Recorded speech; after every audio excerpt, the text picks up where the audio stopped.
I've transferred your research patent to your stepsister. My father's voice crackled through the phone, casual, as if he were discussing the weather. She deserves it more than you. She'll know how to properly commercialize it. I stood in my lab at Stanford, gripping my phone so tightly that my knuckles turned white. The breakthrough I'd spent 5 years developing, the research that had consumed my entire life since graduate school, my father had just given away as if it were his to give. My name is Alexander Carter, and at 32, I'm a biochemical researcher specializing in targeted drug delivery systems. My work could revolutionize cancer treatment, making it more effective with fewer side effects. And my father, CEO of Carter Pharmaceuticals, had just tried to hand it over to my 25-year-old stepsister, Madison, whose greatest achievement was earning an MBA from an online university. You can't do that, I said, keeping my voice steady despite the rage building inside me. The patent isn't yours to transfer. Of course it is, he scoffed. Carter Pharmaceuticals funded your research. Everything you develop belongs to the company, and as CEO, I decide who handles what. He paused, and I could picture his self-satisfied smile. Madison has the business acumen you lack. She understands the market. I glanced at my computer screen, where an email from the U.S. Patent Office sat open, confirming receipt 3 months ago. What my father didn't know was that I'd seen this coming. He'd been systematically pushing me aside ever since he married Madison's mother 2 years ago, gradually removing me from key projects despite my expertise.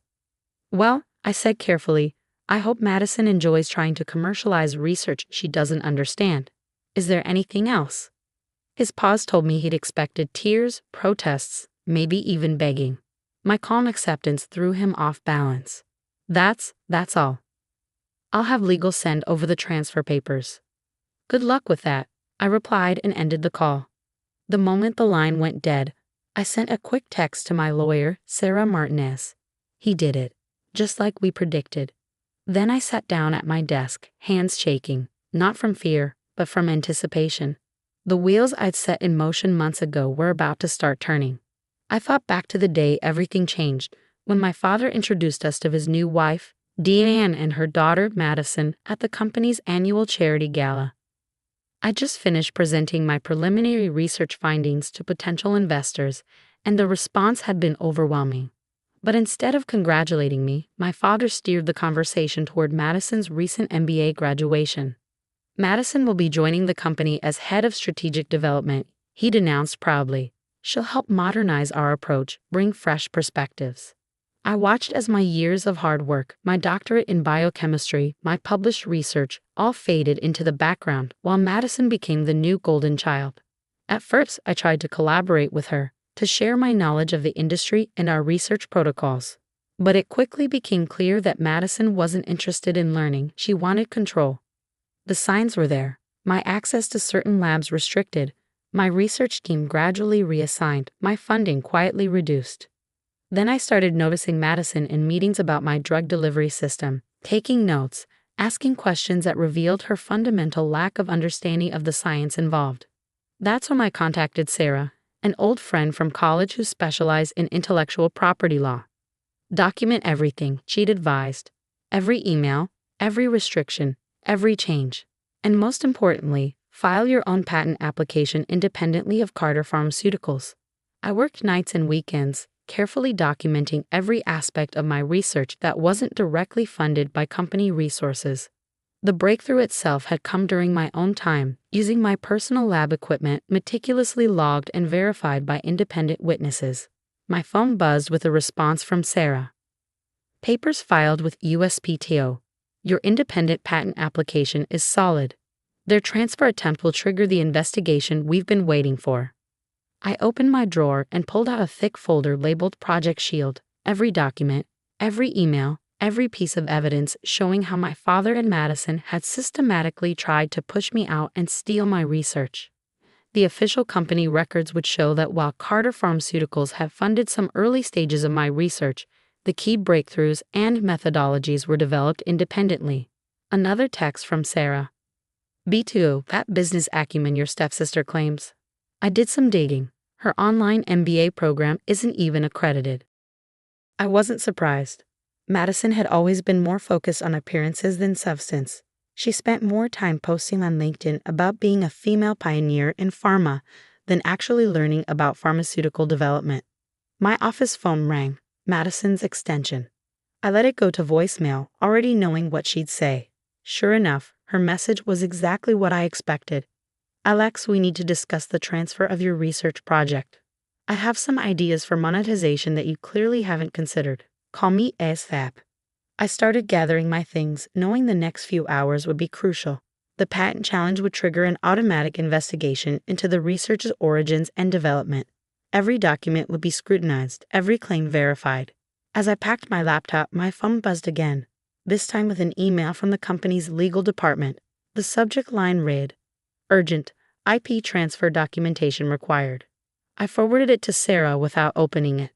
The elevator ride to the parking garage gave me time to reflect on how we'd gotten here.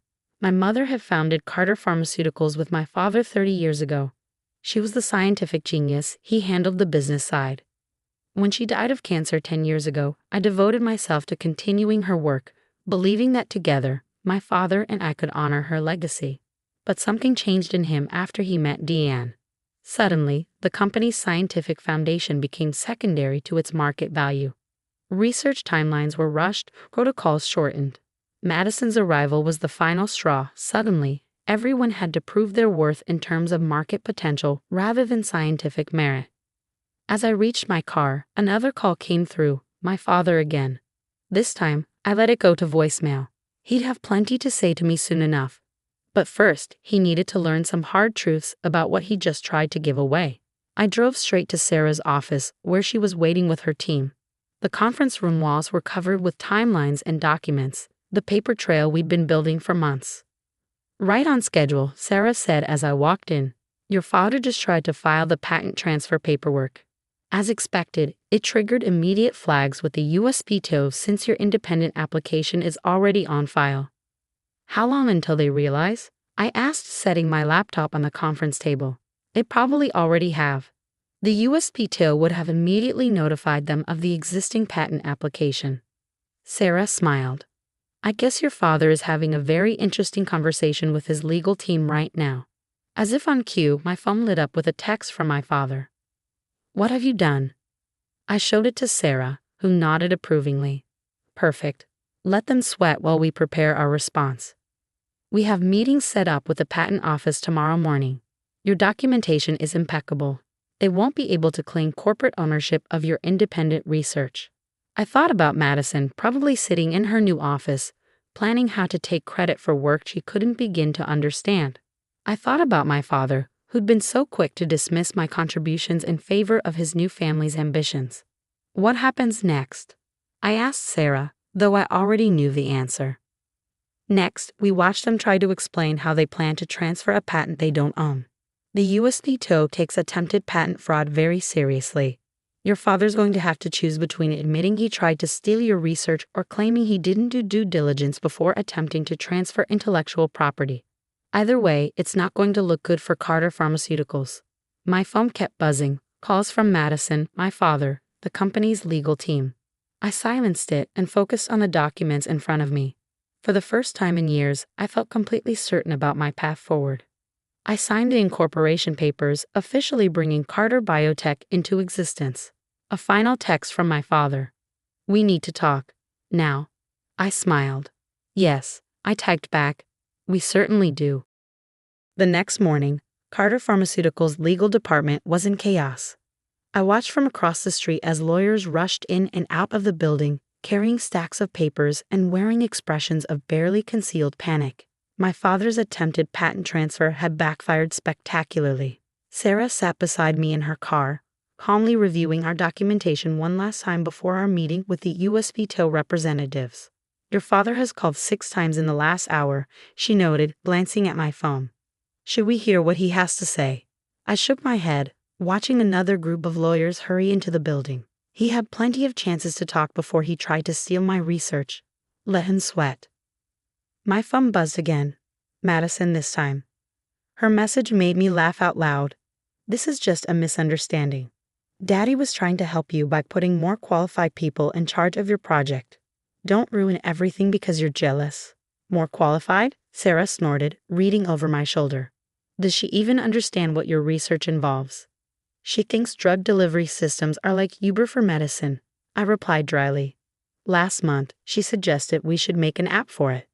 Our meeting with the US Betrayal wasn't until 10 a.m., but we'd arrived early to watch the drama unfold. Through the glass walls of Carter Pharmaceuticals' lobby, I could see people gathering in the conference room, my father, Madison, Deanne, and what looked like half the legal team. Ready? Sarah asked as another call from my father lit up my phone. I nodded, gathering our files. More than ready. We walked into the building just as Madison rushed toward the elevator. She stopped short when she saw me, her perfectly maintained composure slipping for a moment. Alex, thank God. You need to call off whatever this is. Daddy's furious, and you're making us look bad. She reached for my arm, but I stepped back. Making you look bad? I raised an eyebrow. You mean like trying to steal a patent you have no right to? Steal? She laughed, but it sounded forced. Don't be dramatic. We're family. Everything in this company is family property. Carter Biotech isn't family property, I replied calmly. And neither is my research. Her perfectly plucked eyebrows drew together in confusion. Carter what? Before I could respond, my father's voice boomed across the lobby. Alexandra, in my office. Now. I turned to see him standing in the doorway of his corner office, his face flushed with anger.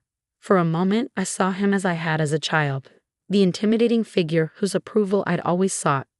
But that spell had been broken. Actually, Sarah stepped forward. Any discussions will need to happen with counsel present. We have a meeting with the USPTO representatives in 20 minutes. Shall we all convene in the main conference room? I watched my father's face darken as he recognized Sarah. He'd met her at company events before, but I doubted he'd ever imagined she'd be standing here in this capacity. This is a family matter, he growled. No, I corrected him. This is a legal matter. You tried to transfer a patent you don't own. That's fraud. The word hung in the air like a thunderclap. Several employees passing through the lobby stopped to stare. Madison's face had gone pale. Conference room, my father snapped, turning on his heel. Everyone. Now. The next few minutes were a blur of activity as lawyers shuffled papers and people took their seats. I sat across from my father with Sarah beside me. Madison hovered uncertainly before taking a seat next to Deanne, who was trying her best to look concerned rather than annoyed. The USPTO representatives arrived precisely on time, two serious-looking women who introduced themselves as Dr. Patricia Wong and Ms. Andrea Martinez. They wasted no time getting to the heart of the matter. We're here to address a serious issue, Dr. Wong began. Yesterday, Carter Pharmaceuticals attempted to transfer patent application No. 63-197-421 to Madison Carter. However, this patent was independently filed by Dr. Alexandra Carter 3 months ago, with no corporate affiliation. There must be some mistake, my father interrupted. All research conducted by Alexandra was done under Carter Pharmaceuticals' umbrella. Any resulting patents belong to the company. Sarah smiled, sliding a document across the table. Actually, we have extensive documentation showing that the key breakthroughs were developed independently, using Dr. Carter's personal resources and time. The next hour was excruciating for my father and Madison as Sarah methodically presented our evidence, the independent lab logs, documentation of how my access had been restricted, emails showing the systematic attempt to push me out. It all painted a clear picture. Furthermore, Sarah continued, we have evidence that Ms. Madison Carter has been falsely representing her qualifications. Her claimed MBA is from an unaccredited institution, which raises serious questions about the company's due diligence in attempting to transfer complex biochemical patents to her supervision. Madison's face went from pale to red. That's not relevant. My degree is just as valid as Alex's. Is it? I asked quietly. Then perhaps you can explain to everyone here how my targeted drug delivery system works, since you're so qualified to take it over. The silence that followed was deafening. Madison looked to my father for help, but he was staring at the documents in front of him, his face ashen. Dr. Wong cleared her throat. Based on the evidence presented, it's clear that patent application No. 63-197-421 was properly filed by Dr. Alexandra Carter As an independent researcher, any attempt to transfer it without her consent would constitute patent fraud. Additionally, Ms. Martinez added, "We'll need to investigate the circumstances surrounding this attempted transfer. Patent fraud is a serious offense." My father finally looked up, his expression a mix of anger and desperation. "Alexandra, you can't do this to the company. To our family." "Our family?" I repeated, my voice steady but cold. "You mean the family that tried to steal my life's work? The family that pushed me aside for someone who doesn't even understand basic biochemistry? I was trying to protect you," he exploded. "You're brilliant in the lab, but you don't understand business. Madison knows how to monetize research, how to make it profitable. Like she monetized her fake MBA. The words came out sharper than I intended, but I couldn't stop. Or maybe like how she planned to monetize research she can't even comprehend. Madison burst into tears, her usual strategy when things didn't go her way. Deanne wrapped an arm around her, glaring at me. "There's no need to be cruel," she snapped. "Madison was only trying to help." "Help?" I laughed. "By stealing my patent? By trying to take credit for years of my work?" "Enough!" My father slammed his hand on the table. "What do you want, Alexandra? Money? A promotion? Name your price." Sarah and I exchanged glances. This was the moment we'd been waiting for. "Actually," I said, sliding the Carter Biotech Incorporation papers across the table, "I don't want anything from Carter Pharmaceuticals. I've started my own company. My research, my patents, my future, they all go with me." The silence was absolute. My father picked up the papers with trembling hands, his face growing redder as he read. "You can't compete with us," he finally said, but his voice lacked conviction. "We have the resources, the connections. You have Madison's expertise in making apps," I countered. "I have the actual science. Let's see which matters more to investors." As Sarah and I left the building, my phone buzzed. An email from an investor who had been excited about my research at that fateful gala. The subject line read, "Interested in backing Carter Biotech." I smiled, showing it to Sarah. The future was already looking brighter than the past. "Ready to change the world?" she asked. "More than ready," I replied. The first month of establishing Carter Biotech passed in a blur of meetings, paperwork, and late nights. I had secured temporary lab space at a biotech incubator, and several of my former research team members had joined me, eager to continue our work without corporate interference. I was reviewing grant applications when my phone buzzed with an unfamiliar number. "Dr. Alexandra Carter speaking." "Alexandra, it's Charles Montgomery from the FDA Advisory Board." My heart skipped a beat. Montgomery was a legend in pharmaceutical regulation. "I heard about your split from Carter Pharmaceuticals. Quite the splash you're making in the industry." I straightened in my chair. "I hope it's the research making the splash, not the family drama." He chuckled. "Both, if we're being honest. But I'm calling about the research, your targeted delivery system. It's impressive. We'd like you to present at next month's Innovation Summit." Before I could respond, Sarah burst into my office, her face tense. "Alex, turn on the financial news. Now." I quickly put Montgomery on speaker and pulled up the news feed on my laptop. My father's face filled the screen, standing at a podium in the Carter Pharmaceuticals lobby, proud to announce our groundbreaking new drug delivery system.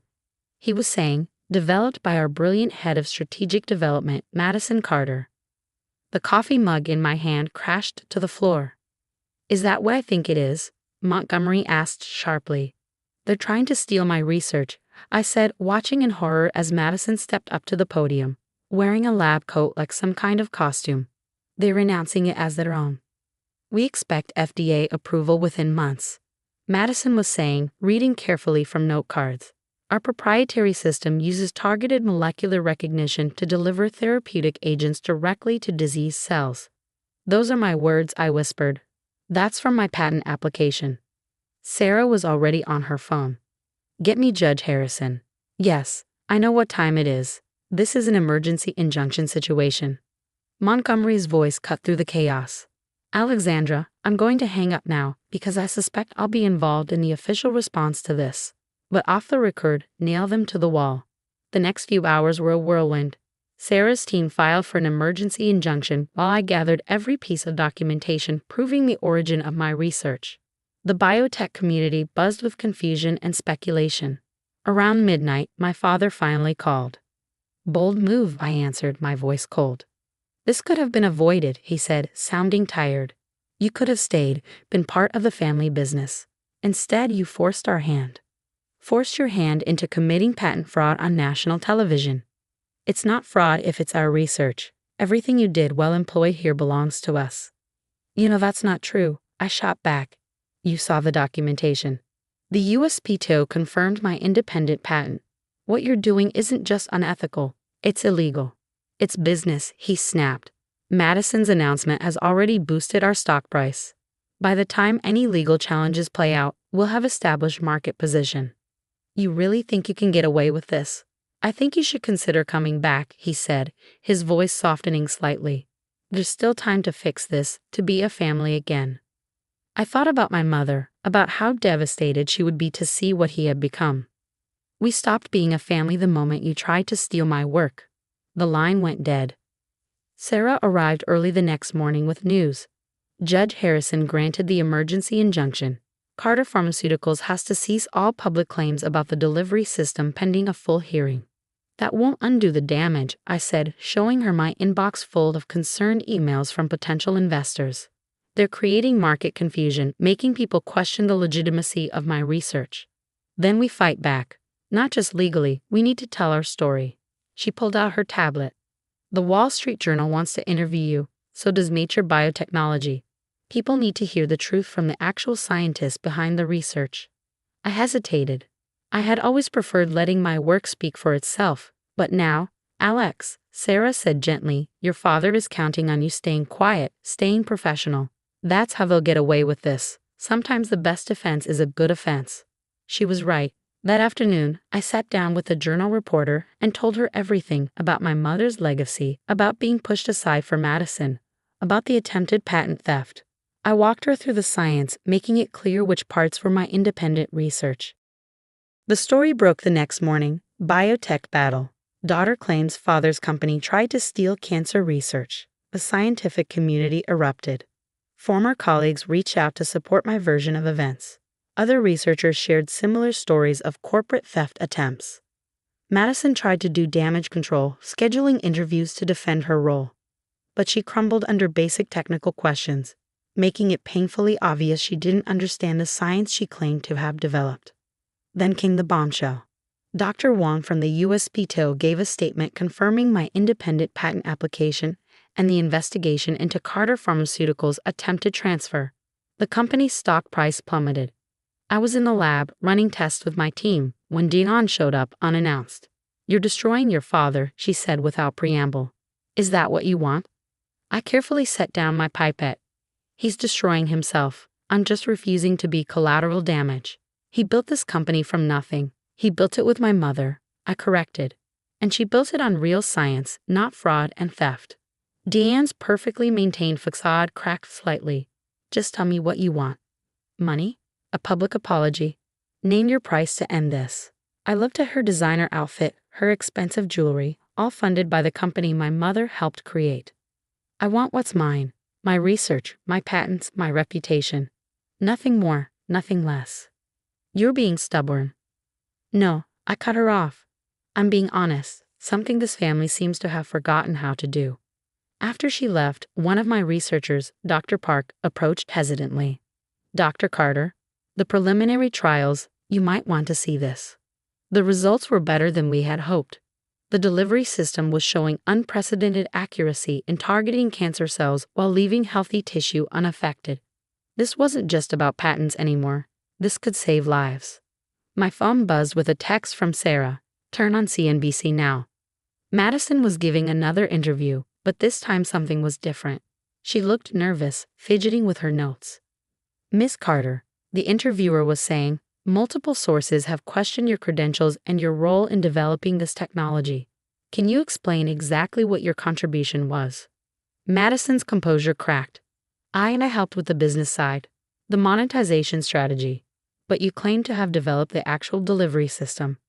That is, Daddy said." She burst into tears and ran off camera. Within hours, Carter Pharmaceuticals issued a statement clarifying that Madison had overseen, but not directly developed the technology. But the damage was done. Their credibility was shattered. That evening, my father's oldest friend and Carter Pharmaceuticals head of research, Dr. James Chen, visited my lab. "Your mother would be proud," he said, looking around. "She always said you had her gift for seeing what others missed." "Did you know?" I asked. "I suspected. Things changed after your father married Deanne. Suddenly everything was about quick profits, market perception. Science became secondary." "Why didn't you say anything?" "I should have," he admitted. "But I'm saying something now. Half the research department wants to work for you." I looked around at my lab, at the work we were doing, at the lives we could save. This was what my mother had wanted: real science, real progress, real integrity. "One more thing," Sarah added. "That interview you did, it's going viral in the scientific community. You're becoming a symbol for women in science, standing up against corporate theft. People are calling you the future of biotech." I smiled, thinking of Madison in her costume-like lab coat, pretending to be something she wasn't. "No," I said.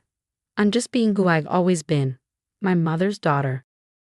The FDA investigation into Carter Pharmaceuticals revealed more than just attempted patent theft. Internal audits uncovered rushed trials, manipulated data, and a pattern of cutting corners that stretched back to shortly after my father's marriage to Deanne. I was in a meeting with potential investors when Sarah burst in, her face flushed with excitement. "Alex, turn on the news. Now." The headline scrolling across the screen made my heart stop. Carter Pharmaceuticals CEO steps down amid investigation. There was my father, looking aged and defeated, reading a prepared statement. "In light of recent events and the ongoing FDA investigation, I am announcing my immediate resignation as CEO of Carter Pharmaceuticals. I acknowledge that under my leadership, the company strayed from its founding principles." The investors, representatives from 3 major venture capital firms, watched with keen interest. "Well," said Victoria Chang, the lead investor, "I'd say this makes our decision easier. Dr. Carter, your mother built Carter Pharmaceuticals on scientific integrity. From what we've seen, you're doing the same with Carter Biotech." 2 hours later, I had $50 million in series of funding and a clear path forward for my research. My phone buzzed constantly with messages, former colleagues, industry contacts, even old family friends. But one message stood out: "Can we talk?" Madison. I almost deleted it, but curiosity won out. We agreed to meet at a quiet cafe far from both our offices. Madison looked different. No designer clothes, no perfectly styled hair. She seemed smaller somehow, more real. "I'm sorry," she said as soon as I sat down. "I know that doesn't fix anything, but I need to say it." I studied her face, searching for the manipulation I'd grown used to seeing. Instead, I found something that looked like genuine remorse. "Why did you do it?" I asked. "You must have known you'd be exposed eventually." She stared into her coffee. "Daddy made it sound so simple. He said you were being selfish, that family companies needed to stick together. I believed him because I wanted to believe I could be what he wanted." She looked up, eyes wet. "I never understood what you did. The science, the research, it was like a foreign language. But I wanted so badly to matter." "So you tried to steal something you didn't understand." I convinced myself it wasn't stealing, that it was just family resources being redistributed. She wiped her eyes. "God, I sound just like him, don't I?" Before I could respond, my phone buzzed with an urgent message from Sarah. "FDA report dropping in 10 minutes. It's worse than we thought." The report was devastating. Years of rushed trials, manipulated data, and ignored safety protocols. Carter Pharmaceuticals stock plummeted. The board announced an emergency meeting. Madison read the news on her phone, her face paling. "He knew," she whispered. "Daddy knew about all of this. That's why he was so desperate to announce my version of your research. He needed a win to distract from what was coming. And you were his shield," I realized. "If things went wrong, you'd take the fall as the inexperienced newcomer who mishandled everything." Tears rolled down her cheeks. I was so stupid. Looking at her, I felt my anger fade into something like pity. "Yes, you were. But you weren't the only one he manipulated." My phone buzzed again. "Dr. Chen." "Alexandra, the board just voted. They're cleaning house. Your father, Deanne, the entire executive team. They want to talk to you. Me? Why? They want to restore the company's credibility. They're thinking about the symbolism of having Robert Carter's daughter, Catherine's daughter, help rebuild. I thought about my mother, about the company she'd built, about the principles she'd instilled in me. Then I thought about Carter Biotech, about the work we were doing, about the lives we could save. Tell them I'm honored, I said, but I've already got a company, one built on the same principles my mother valued. Madison was watching me. You're not coming back. No. But maybe it's time you built something of your own too. Something real this time. Later that evening, as I worked late in my lab, I had one final visitor, my father. He looked old, tired, nothing like the intimidating figure who tried to steal my research months ago. I suppose you're happy now, he said, sinking into a chair. The mighty Robert Carter, wrought down by his own daughter. You brought yourself down, I corrected him. I just refused to let you take me with you. I was trying to protect the company. No, I cut him off. You were trying to protect yourself. Mom built that company on scientific integrity, on helping people. You turned it into a shell game of quick profits and corner cutting. He flinched at the mention of my mother. Catherine. She would be disappointed in me, wouldn't she? Yes, I said quietly, she would. And you? What would make you happy now? Money? Control of the company? I gestured around my lab. This makes me happy. Real research, real science, real progress. Everything Mom taught me to value. He looked around, really seeing it for the first time, the state-of-the-art equipment, the busy researchers, the wall of whiteboards covered in complex formulas. You really did it, he said softly. Built all this on your own. No thanks to you. He stood slowly. I don't suppose there's any way to fix this.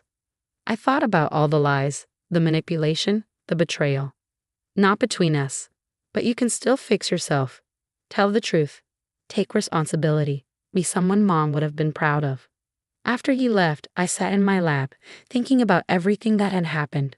My father had tried to give away my life's work, but in doing so, he forced me to build something better, something truly mine. Sarah found me there, hours later. The board's handling the FDA violations, implementing new oversight.